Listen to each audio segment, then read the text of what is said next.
Well, hey everybody, this is Chris DiFurio with Keys to the Shop. Welcome to another edition of Shift Break. Today's episode is brought to you by La Marzocco, who has been making espresso machines by hand in Florence since 1927. I love La Marzocco. I really do. They are a big part of my history in coffee, and I have such a special place in my heart for especially the Linea Classic. But one of the things I love about them too, like a lot of people around the world, is their desire to really make sure that their customers are getting intuitively designed and reliable equipment so that they don't have to worry, so that the heart of their business, the espresso machine, is going to be healthy and dependable. Like the KB90 espresso machine got the straight-in locking portafilters that allows you to just put the portafilter straight in there so that you don't have to lock it in. It's great for ergonomics. You've got the scale and the drip tray, which allows you to be very precise with your extractions without moving a whole bunch of equipment around. And then you've got things like auto flush in the group heads that automatically flushes water and cleans, so you don't have, it saves you like a click. And seconds matter behind the bar, you know that, and they know that as well. And so the fact that they put all this effort into stuff like this really says a lot about them. That's just one example of many that you could point to in their deep bench of options that you could choose from for your coffee bar. Go to LaMarzoccoUSA.com to see what I mean, and you can find a machine for any of your needs. And if you need help selecting equipment, La Marzocco is available to help you. Just go email them, info@LaMarzoccoUSA.com, and then you will get one of their salespeople. Have a great conversation. So again, check them out over at LaMarzoccoUSA.com. Today's episode is also brought to you by our friends over at Espressly, who are creating custom branded mobile apps for your business, which means your customers get to just open their phone up, see your logo, see your menu. You're not sharing space with anybody else on their phone. It's all you. It's an extension of your brand and your experience with the convenience of mobile ordering. With Espressly, there's no setup or development fees. You get a drive-through payment scanner, receipt and label printing capabilities. The data is stored in the app itself, and it integrates with some of the world's best payment processing systems. Of course, that includes Square.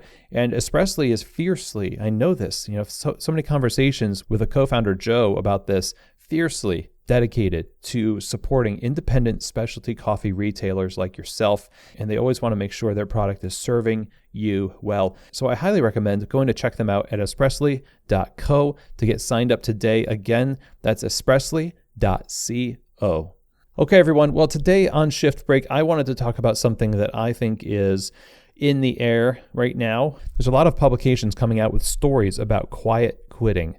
And based on what I've read, what this means is that people are basically just not going above and beyond what they are required to do at a job. The way that a lot of these articles describe it is the doing the bare minimum, showing up, doing your job, doing what's required, and then going home. Now, I think that this is hilarious. And what I find hilarious about this is not that people are deciding to do this. It's that they more or less have decided to do this because they don't really see much in return for the extra efforts that they have already put in. So quiet quitting to me just seems like a reflection of poor management and leadership that we don't want to admit. We've talked about this before on the show a little bit in an episode called When Going Above and Beyond Goes Too Far. Now, I am a fan of the idea that you as a professional can enhance what you get from a job, especially for your future development, maybe not in particular that job, but the future version of you, by doing extra stuff, by putting in a little extra effort, and it develops you more. But the problem we have is that extra effort that baristas and other people in professional work tend to do is relied upon by the owners, kind of like baristas rely on tips. So somebody doesn't get paid very much, but they rely on tips.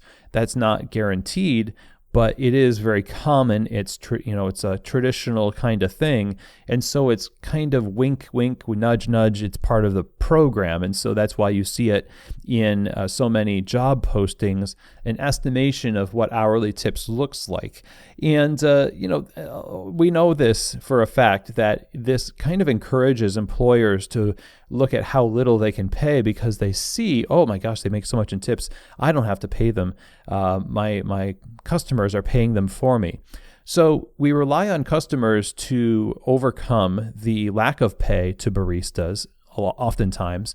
And now we're relying on baristas to overcome our lack of clarity and expectations of the job itself. When you use the term bare minimum, doesn't that kind of sound like you're begging people to see it as very, very bad?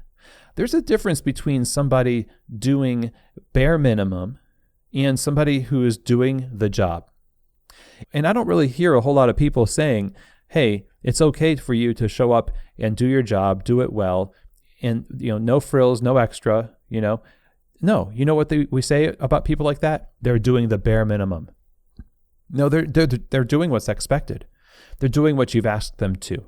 By using the term bare minimum, it's kind of a scare tactic to say, if you're doing your job and you're coming in and you're saying, okay, here's my job description. I've done the tasks. I've done them well. Here are my hours. I'm doing that and I'm done. We will demonize you. We will say, interesting.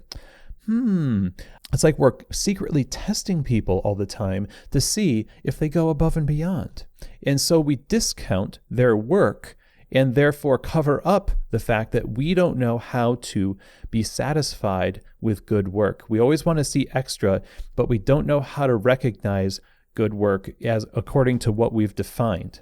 On this show, obviously, we talk a lot about clarity of expectation. Talk about job descriptions. If you want people to do something that they're not doing, you should tell them to do it. And you say, oh, well, that wouldn't be any fun because then we can't pick out the people that have ambition and they'll be the perfect managerial candidates or leadership candidates. I beg to differ. If the way that you identify future leadership in your shop is by people who, let's face it, sometimes out of fear, a lot of times out of fear, try to do a lot more and will sacrifice themselves and maybe their health to do so, then what you're doing is you're promoting people to a position where now in their position, they will start to expect that from other people. And not only that, they will start to expect it from themselves a lot more. So you're just begging for more burnout because the position of leadership that you do put them in will require more from them. And so this idea of doing bare minimum, it's different than I think we're thinking about here with quiet quitting. In fact, I think one of the things that we can say instead of calling it bare minimum, you could actually use the phrase maximum requirement. Maximum requirement sounds a lot better, doesn't it? I mean, it sounds like you're doing a lot of work there, and this is something that you're supposed to do, and it puts it in a better light. You see how language kind of sets us up to view the problem as being on one side versus the other. So I think framing it with maximum requirement might be a better way to have this conversation and get to some place of understanding and taking steps forward. Instead of saying quiet quitting, which is just a problem word in general. I don't think people are quitting. Maybe they're giving up the idea that anybody will reward extra effort. And if you want to see more of it, you should reward people for it if they put in extra effort. It is up to you. Like I said, you can do this voluntarily yourself. If you know that you're not going to get rewarded for it and nobody is going to see it, but you yourself want to practice it. And because you know it's going to benefit you as a skill set later, but not benefit you as a professional in that particular setting, then more power to you. A lot of us do this. The trouble is, it gives validity to this assumption that leadership tends to have, which is we're not going to actually create clear expectations. We're going to expect people to make up for our lack of clarity by being ambitious. So who's quiet quitting here? Baristas or leaders? So let's just kind of back up a step and say, here's the way forward. The way forward is to be clear about what is expected from your staff. and then clearly articulate to them what they can expect from you. And then when you do those things, celebrate the fact that they are done well. Excellence in the job required does not have to mean extra beyond what is communicated. We should be celebrating people who are there day after day doing the same job with the same excellence every day. These are people that year over year should be getting raises. They should be rewarded. Well, I mean, especially now, hopefully we're learning our lesson here. For those of you who have baristas that because they haven't gone above and beyond, you haven't given them a raise, but they've been there for 5 years as a constant source of stability on your schedule. That is, it's got to stop. Obviously, it has to stop, right? Don't we see the value of a stable employee now? Now that people are quote unquote quiet quitting, or it's hard to get baristas to actually sign up for these jobs now after COVID, there's a lot of validity to the reason why these things are happening. It's all about clarity of expectations, holding each other accountable, celebrating a great job, rewarding good work. And when people do take it upon themselves to go above and beyond, we need to recognize that and not just treat it like, oh, well, you should be doing that. No, we should be really finding substantial ways to celebrate those types of things. And in certain cases, we should really, maybe even out of concern for the person, say, hey, you don't need to do that. In fact, I hope you're not doing that out of a spirit of fear or trying to be seen. How have I communicated to you in a way that's maybe, made you think that you need to do this? And there might not be anything there, but if there is, then it's a great conversation to have that will clear up communication, that will maybe restructure the way things are. And we can't get anywhere unless we're talking about this kind of stuff. So with all that said, let's have this conversation with our employees. Let's look at ourselves as leaders and say, what are the expectations we have in this job?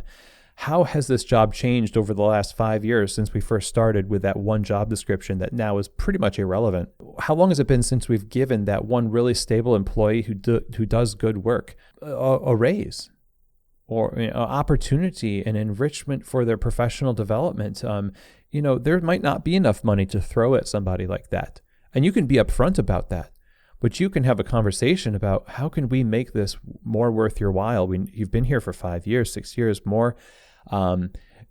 Currently, we're trying to find ways to increase our profitability. How can we work with you to make this job better and better? And maybe they will say, I'm happy, and that's great. But that's just one example of a conversation you can have with one of your employees, so that they feel seen and heard, and they have a clear understanding of what's going on in your head. And we're not just having these arguments between these two silos of leadership and baristas and saying they're quiet quitting, and they're saying, well, the owners are doing that and baristas are doing this. Let's come together and have a conversation around this. Let's be clear. Let's support each other. That's the way forward. I hope that this was helpful to you in some way, and I will see you here next week on another edition of Shift Break. From keys to the shop.